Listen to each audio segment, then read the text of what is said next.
Attention seniors across Australia. There are 8 brand new rules coming into effect that could dramatically change your pension payments. And if you don't know about these changes, you could be leaving thousands of dollars on the table or worse, facing unexpected payment cuts. These aren't small tweaks. These are major policy shifts that affect eligibility, payment amounts, and the benefits you're entitled to receive. Whether you're already receiving the age pension or planning to apply soon, these 8 rules will impact your financial future, and you need to understand them right now before it's too late. Hello, everyone, and welcome back to the channel, where we bring you the most important updates for Australian seniors, pensioners, and retirees. Today's video is absolutely critical because we're breaking down 8 new pension rules that the government has recently introduced. Some of these changes will help you get more money, while others might reduce your payments if you're not careful. My goal today is to make sure you understand every single rule so you can take action and protect your pension. Before we dive in, please hit that subscribe button and turn on notifications because we post daily updates about Centrelink age pension changes and financial benefits for seniors. Your subscription helps us reach more people who need this vital information. Now, let's get straight into these 8 new rules that could impact your pension. Rule number 1 is about the asset test threshold changes. The government has adjusted the upper limits for how much you can own in assets before your pension starts reducing or cutting off completely. For homeowners, the new threshold has been raised slightly, which is good news if you have savings or investments. This means you can now hold a bit more wealth without losing your full pension. For non-homeowners, the limits are even higher because the government recognizes you don't have the security of owning property. Here's what this means in practical terms. If you've been hovering just above the old asset limit and receiving a part pension or no pension at all, you might now qualify for more money. On the flip side, if your assets have grown recently through inheritance, property sales, or investment gains, you need to report this to Centrelink immediately. Failing to do so could result in overpayments that you'll have to pay back with penalties. The key takeaway for rule number 1 is to review your asset position right now and make sure Centrelink has accurate information. Rule number 2 involves changes to the income test and how earnings affect your pension. Previously, the income threshold was lower, meaning even small amounts of part-time work or investment income could significantly reduce your pension. The new rule has increased the amount you can earn before your pension decreases.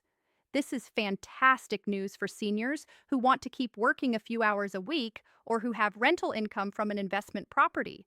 The government wants to encourage seniors to stay active in the workforce without being penalized too harshly. However, there's a catch. If you earn above the new threshold, your pension reduction rate has also changed. This means the speed at which your pension decreases for every dollar you earn has been adjusted. For some people, this works in their favor, but for higher earners, it might mean a steeper reduction. The important thing is to calculate your specific situation. If you're thinking about taking on casual work consulting or renting out a room in your home, you need to understand exactly how much pension you'll keep. Rule number 3 is about the deeming rates used to calculate investment income. Deeming rates are the assumed rates of return that Centrelink applies to your financial investments like savings accounts, term deposits, and shares.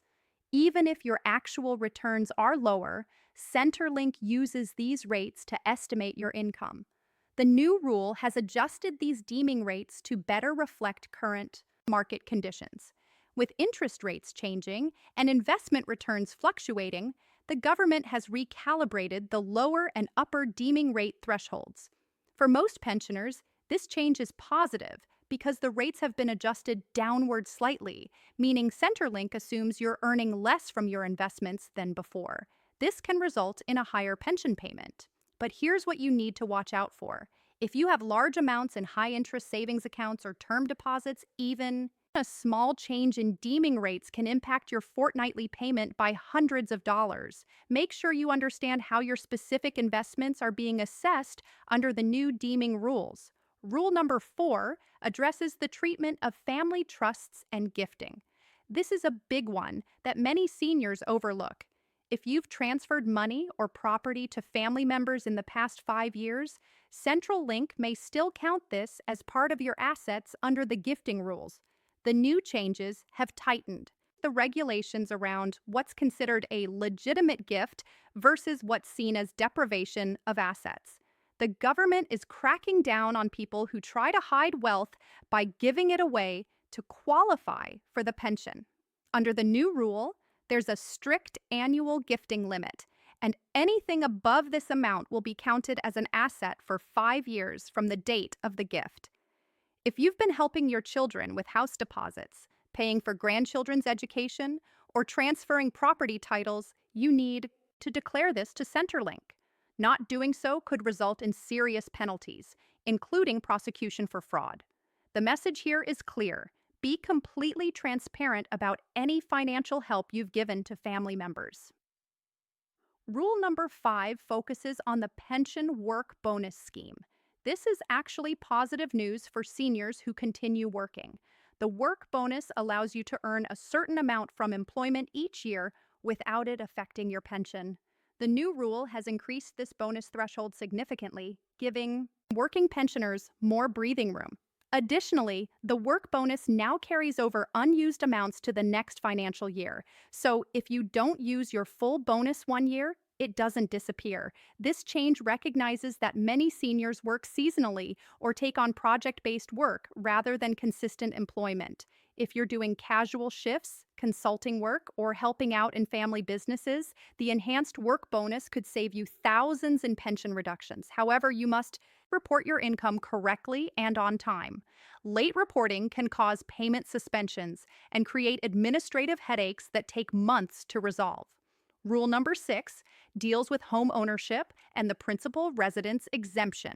Your family home has always been exempt from the assets test, but the new rule clarifies what actually counts as your principal residence. With more seniors traveling in caravans, living in granny flats, or temporarily relocating to care facilities, there was confusion about whether these living arrangements affected pension eligibility. The new guidelines specify how long you can be away from your home before it's no longer considered your principal residence. They also address situations where you're building a new home, renovating, or selling one property to buy another. If you're planning any housing changes, you must notify Centrelink within the specified time frame. Additionally, if you're renting out part of your home or have adult children living with you who pay board, this income must be declared and could affect your pension under the new rules. Rule number 7 introduces stricter reporting requirements and verification processes. Central is now using advanced data matching technology that automatically checks your reported information against records from banks, the tax office, and other government agencies. The new rule requires more frequent updates of your circumstances and imposes shorter deadlines for reporting changes. If your relationship status changes, if you receive an inheritance, if you start or stop work, or if your living arrangements change, you now have less time to notify Centrelink than before. The government has invested heavily in technology that detects discrepancies, and the system flags accounts for review automatically. This means errors or omissions that might have been overlooked in the past are now being caught. The penalties for non-compliance have also increased. You could face debt recovery, payment suspension, or even criminal charges for deliberate fraud. The best approach is to over-communicate with Centrelink rather than assume something doesn't need to be reported. Rule number 8 is about the aged care means testing and how it interacts with your pension. If you or your partner moves into residential aged care, the way your assets and income are assessed changes under the new rules. The government has updated the means testing formulas that determine how much you contribute to your care costs versus what the government subsidizes. This is complex because it involves both your pension assessment and your aged care assessment, and they're calculated differently. The new rule aims to make the system fairer by considering your actual ability to pay rather than using outdated formulas. However, this also means that some seniors will be required to contribute more to their care costs than before, which indirectly affects their available pension income. If you're approaching the age where care might be needed, or if you have a partner already in care, you need professional advice to understand how these changes affect your combined financial situation. The interaction between aged care fees and pension payments can be confusing, and mistakes can be very costly. Now that we've covered all 8 rules, let's talk about what you should do next. First, conduct a complete review of your financial situation, including all assets, income sources, and recent transactions. Make a list of anything that's changed in the past 12 months. Second, log into your MYGV account and check that all your details are current and accurate. Look at your recorded assets, income, and personal circumstances. If anything is wrong or outdated, update it immediately. Third, if you've been affected by any of these 8 rules, contact Centrelink or visit a Services Australia office for clarification. Don't guess or assume. Get official confirmation of how the rules apply to your specific situation.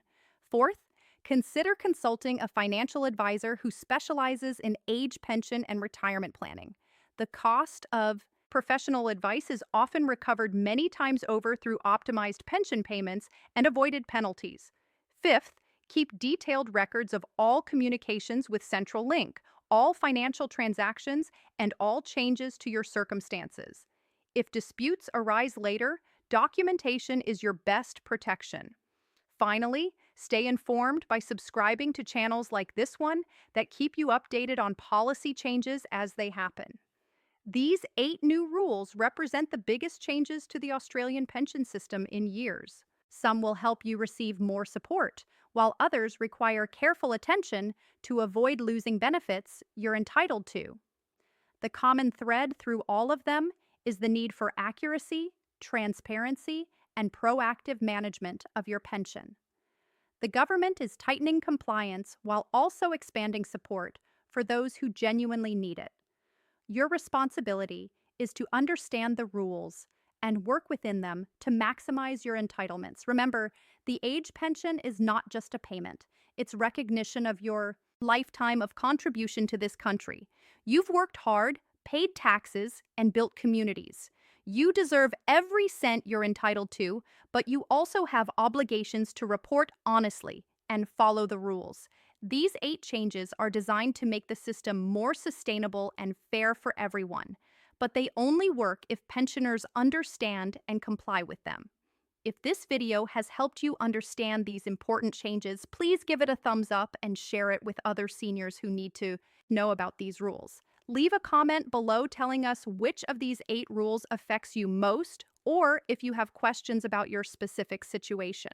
While we can't provide personal financial advice in the comments, we can point you toward resources and clarify general information.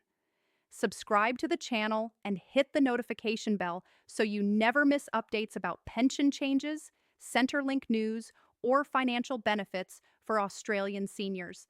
From our entire team, thank you for watching and for trusting us to keep you informed. We know these topics can be overwhelming, but we're committed to breaking them down in plain English so you can make confident decisions about your financial future. Stay informed, stay compliant, and make sure you're getting every benefit you deserve.